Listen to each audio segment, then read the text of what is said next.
What's up, guys? Welcome back to another reaction video. Today, as you can see, this is not a music video from the thumbnail.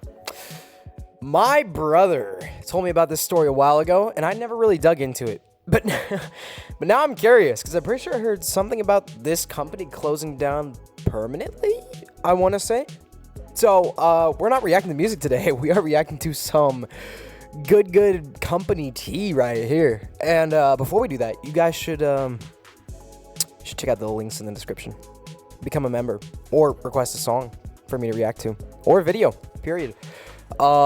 If you become a member, you get a shout out at the end of every single video, no matter what. And well, buying a song, I'm assuming you know what that means. You request a song. I hope my subscribers are smart enough to know that. I'm probably not, but if you guys like this kind of content, like, comment, subscribe. Let's get into this. All right.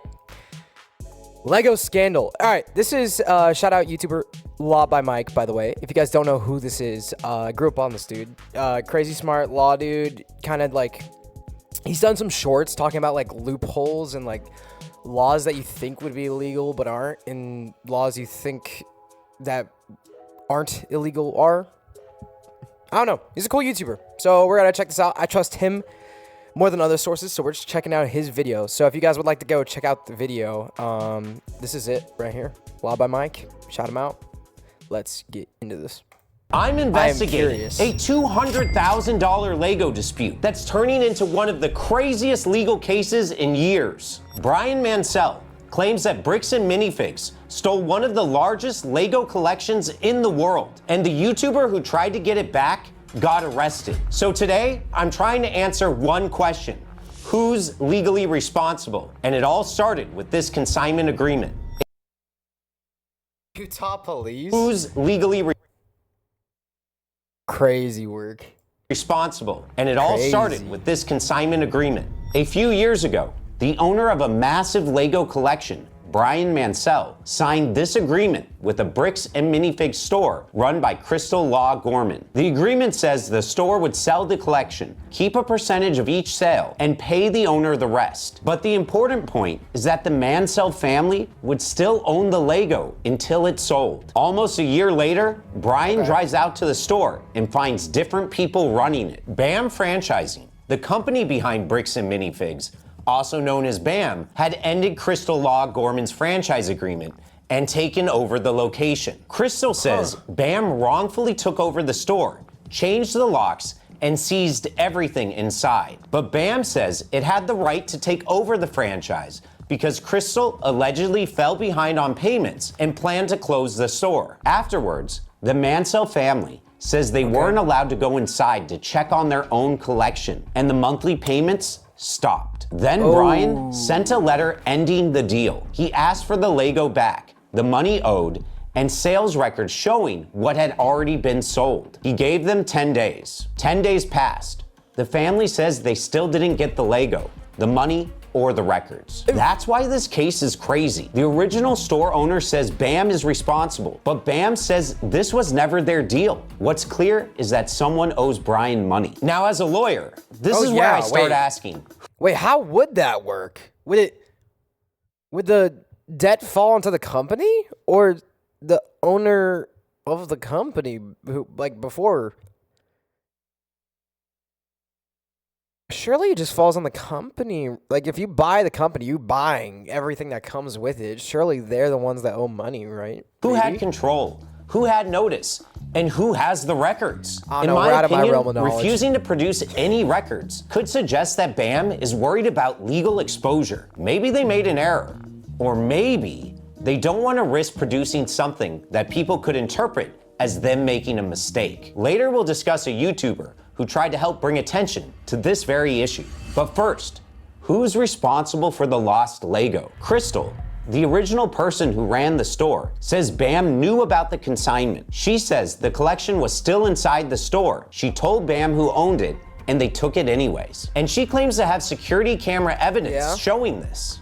Just taking on the business, he takes on all that consignment. BAM CEO Ammon McNeff said, "We were not a party to this agreement. Simply, BAM is saying they didn't sign the contract. They didn't approve the contract, and they shouldn't be responsible. It depends. Was the contract signed under company name or like the actual lady? Because like, if it's signed under company, then Bam takes it. I'm pretty sure. For the Lego. Their main argument is that Crystal broke company rules because consignment deals were not allowed under its franchise guidelines. Crystal disputes that. In fact, Crystal shows in this video that the franchise agreement does allow for consignment services. If true, that complicates Bam's argument, but Bam can still argue this particular consignment was never approved by corporate. But company rules aren't the same thing as property law. The Mansells never signed Bam's franchise manual. They allegedly signed a consignment agreement with the Bricks and Minifigs store. And under that agreement,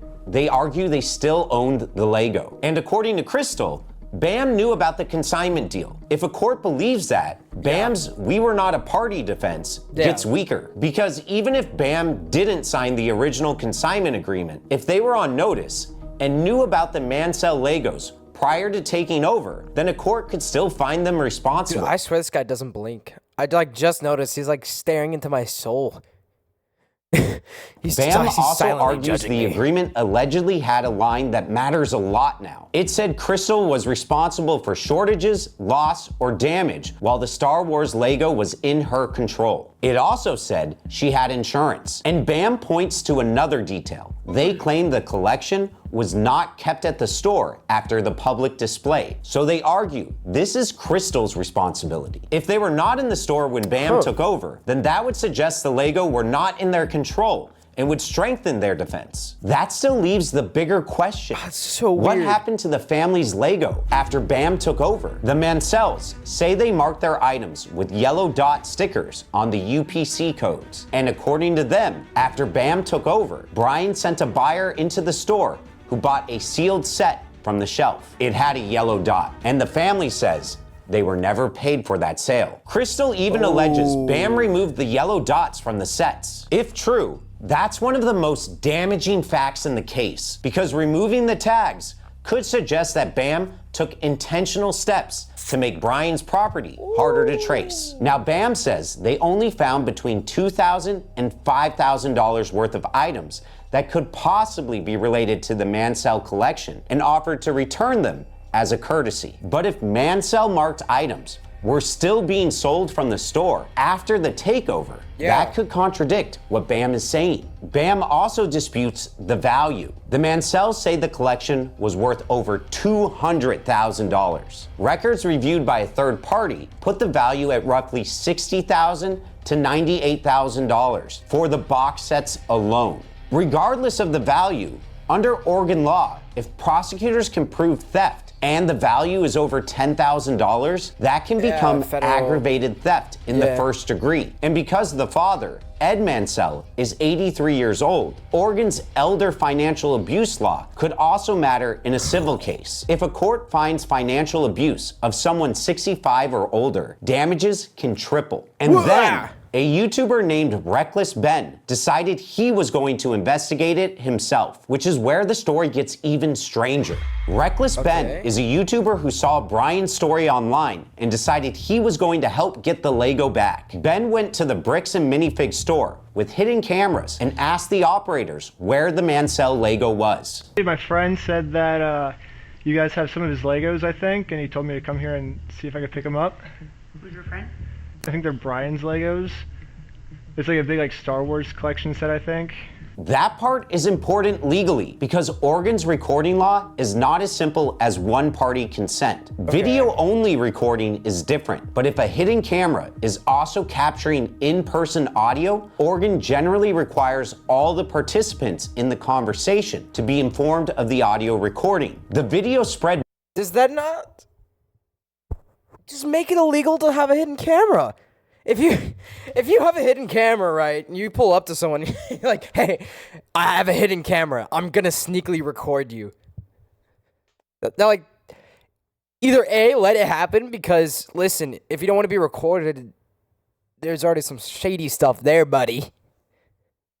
Like, I personally don't have a problem with being randomly recorded. Why would I give a frick? Or B, just ban hidden cameras. I swear Oregon is just, you know, they're home to Portland. So, like, that tells you of their state right now. Widely online. And Brian's case went from a local dispute to a national story. I have a But hidden then camera, by Ben the way. allegedly did something that could hurt the whole case. At one point, Ben claimed one of the new store operators offered to return the sets if Mansell made a public apology. Mansell reportedly refused because he believed an apology could hurt his legal case. I need a written apology from Brian. I need all the negative comments taken off. I need positive reviews on there to make up for the damage. And then I'll give them back. I'm not apologizing for shit. That's Ben kind then of blackmailing, allegedly is that sent not? a fake AI apology video showing Mansell apologizing, apparently to see if that would get the sets returned. But according to Ben, it didn't work. Now that could seriously hurt a case. If one viral video is fake, a defense attorney can use that to attack the real videos too. They can ask the jury, Oh yeah, if he you fabricated idiot. this, What? how I just do we know processed the that. rest? Why would you do that? But I was like, I got you, homie. Let me just cook your case a little more. I'll help you. Yeah. Did I use is the wrong real. eye? Then Ben took the story to Utah, where Sorry, BAM is I forgot to tell you about headquartered. my But he hidden didn't camera. just go to the BAM office. BAM alleges Ben's team went to multiple private homes, dressed as delivery workers, approached a family member who wasn't involved in the business, and even sent someone who allegedly pretended to be from a church congregation to get one person out of their house. The legal issue here is location and targeting. Filming from a public sidewalk is usually treated differently than going to private homes and using fake identities to draw people outside. And now there's a separate legal problem: the police response. In March 2026, Utah police reportedly arrested Ben and charged him with misdemeanor stalking, targeted residential picketing, disorderly conduct, and criminal trespass. Ben says officers stopped his group for running a stop sign, even though the footage allegedly shows a full stop. He says police searched the car for drugs, held them for about 3 hours, and found nothing. Police also searched the Airbnb where Ben was staying. The warrant said they were looking for stolen Lego merchandise. If those stops, searches, or arrests lacked legal cause, then Ben's constitutional rights may have been violated. And in my opinion, that can mean Ben has a lawsuit against the police department. After the arrest, Ben claimed police injured what appeared to be his left shoulder. Then BAM filed its own lawsuit in Utah, which accuses Ben of trying to manufacture legal leverage. According to the complaint, Ben's team allegedly disguised a contract as a delivery signature form. BAM says a store manager thought she was signing for a package, but the document allegedly included a clause saying Ben couldn't be trespassed from the store. The complaint says that Ben allegedly claimed the store owed him $5,000 every time employees called police on him. In the video screenshots attached to the complaint, BAM says Ben later demanded $40,000 based on that alleged document. If true, that gives BAM a way to frame this content as alleged fraud,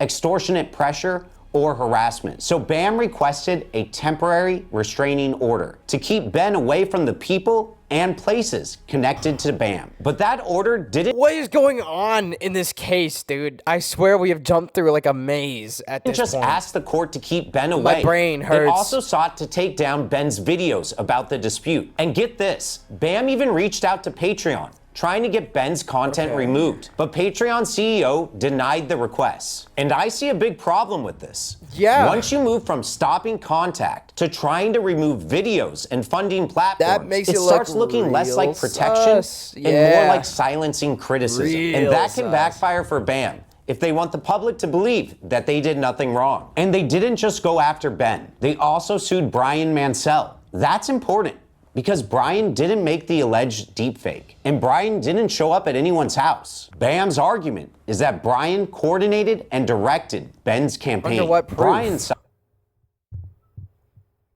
That's... Is that not, what's it called? What's the...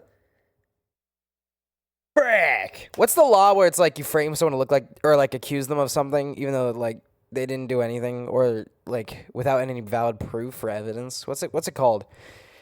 My mind is blanking. Someone let me in the comments. Let me know, please. I don't remember what that law is called. It's not, I don't know why I'm thinking forgery. It's not, forgery is freaking writing. I don't know what it's called. Would likely argue this looks like a slap suit, which is a lawsuit designed to pressure someone into staying quiet by making the fight expensive. Both Oregon and Utah have anti-slap style protections, but where the lawsuit is filed matters. Different states have different procedures, deadlines, and standards. BAM filed in Utah. Now, BAM will say this is not a slap. They'll say they're protecting their people from harassment, false claims, and dangerous conduct, and maybe they can prove that. But suing Brian is where this gets risky for BAM. Brian is the person asking where his family's collection went. In my opinion, if BAM wants the public to believe this is all just harassment and they are not responsible, the best evidence would be simple. Don't sue Brian, the person who's clearly been wronged. Instead, show us the records. At this point, there are 4 legal fights happening at the same time. Yeah, the first I'm aware. is the reported criminal investigation in Oregon. Kaiser Police and the Marion County DA have been looking into what happened to the Lego. The allegations raise possible Oregon theft issues, including theft by deception, theft by receiving, and aggravated theft in the first degree. No criminal charges have been filed yet, but the investigation is described as still open. The second fight is BAM's lawsuit in Utah. The third is Ben's criminal case in Utah. Those charges are about what Ben did at private homes, not what happened to the Lego. But they still matter, because if Ben becomes a witness in the Oregon case, opposing lawyers can use his conduct to attack his credibility. And the fourth fight is Crystal Law Gorman's lawsuit against BAM. She says Brian still had about $100,000 to $125,000 in Lego at the store when BAM took over. Oregon investigators are asking, what happened to the Lego? Brian is trying to recover the value of the collection. BAM is trying to stop Ben and Brian's campaign against them. I'm gonna be gone on. Surely they've sold it at this point. I bet you they just sold it and kept the money. I mean, let's be real here. It's probably what happened. Ben is fighting charges from the way he investigated the story, and Crystal is now suing BAM for allegedly taking over the store, seizing assets, and blaming her for missing inventory. Which brings us back to the question everyone keeps asking. Where's the Lego right now? BAM says they found between $2,000 and $5,000 worth of items that could possibly be related to the Mansell collection after BAM took over. Records reviewed by a third party put the box sets alone between roughly $60,000 and $98,000. If BAM only found $5,000 worth of possible Mansell-related items, at least $55,000 is still unaccounted for on the box sets alone. And if Brian's $200,000 number is right, then almost the entire collection is missing. But in BAM's complaint, they give their clearest answer yet to the missing Lego. BAM says it found one clue in the old point of sale records. According to them, the record showed 367 Star Wars lot set purchases with an estimated retail value of about $46,000. Plus, 336 Star Wars lot purchases worth about $12,600. But BAM also admits a problem. Those records don't prove which exact sets were sold or whether they were Mansell sets. So the records could support BAM's theory that a lot of the Lego was sold before corporate took over, but they don't fully answer the question. Meanwhile, Crystal says BAM has refused to provide the complete records back to her. Does that mean it's Crystal? Wait. If he still doesn't know where the money is and most of it was sold when she was still there. Huh? Yeah. This is probably one of the reasons she filed her lawsuit, so she can force BAM to produce those records. And according to Brian's side, the yellow dot purchase creates another problem. After BAM took over, someone connected to the investigation bought a sealed set from the store with the Mansell family yellow dot still on it. That means at least one Mansell item was still on the shelf after BAM took over. And the family says they were never paid for that sale. I gotta say, if this is true, it makes me wonder if one marked item was sold, how many more could have been sold? If I was arguing this in court, this would be a major argument I would make for Ben. BAM later said it became aware of the consignment and said some items had been identified. They also offered to help through appropriate means. That's very different from their original statement. We were not a party to this agreement. Generally, if you're holding someone else's property, you have to account for it. You don't get to say, we only found a few items, if there are records or witnesses showing there may have been more. And Crystal says, BAM never completed this process and never provided real accounting. That's a big problem. At minimum, it suggests a sloppy takeover. At worst, Brian's side will argue it made the Mansell Lego harder to trace, because once inventory is mixed, sold, moved, or stripped of tags, proving ownership gets much harder. Because the real question isn't whether the Lego was valuable. Everyone agrees it was. The real question is who had it last. And why can't they say where it went? Reckless Ben's videos brought massive attention to this case. They helped force public responses that may not have happened otherwise. But the alleged deepfake, the home visits, and the confrontational tactics may also give BAM's lawyers arguments they can use against him. In court, that's extremely important. A defense lawyer can use Ben's methods to distract from Brian's evidence, especially if they can show a connection between the two. So right now, the Oregon investigation is described as still open. The lawsuits are pending, and the Mansell family says they still don't have the Lego. As a lawyer, what I can say, we don't yet have enough evidence to say who committed a crime or who is legally responsible. But I do have enough to say Brian deserves a full accounting and is owed money. If BAM... They're all guilty. Get them all. Let's just make it simple. The store. Just arrest them all. Crystal had the collection, or the new operator sold any part of it. Someone should be able to produce records. Until that happens, the missing Lego remains a massive legal problem that needs to be solved. Subscribe to keep following the case and click here to watch another video. That's just crazy, dude. What a bizarre situation. Oh, of course, Moist Critical did. Moist Critical did a reaction to it. Moist Critical. This is crazy. I don't know what the heck is going on. Part of me just wants to say it's BAM, probably because they're the big corpo, and big corpos do big shady things. Let me know what you guys think. Give me your opinions. Who do you think is guilty? We'll start an argument in the comments. We'll get an arena fight going on down there. Yeah, let me know if you guys want to follow up on this whenever I hear of it. If you guys like the non-music reaction content, make sure you like, comment, subscribe, check out the links in the description. If you don't, dislike, unsub, hate me forever, you know the rules. With that said, shout out Third Gen Camaro guy, because he's the only member right now. Hey, you should join him. You should join him. Much love and peace, you guys. Deuces.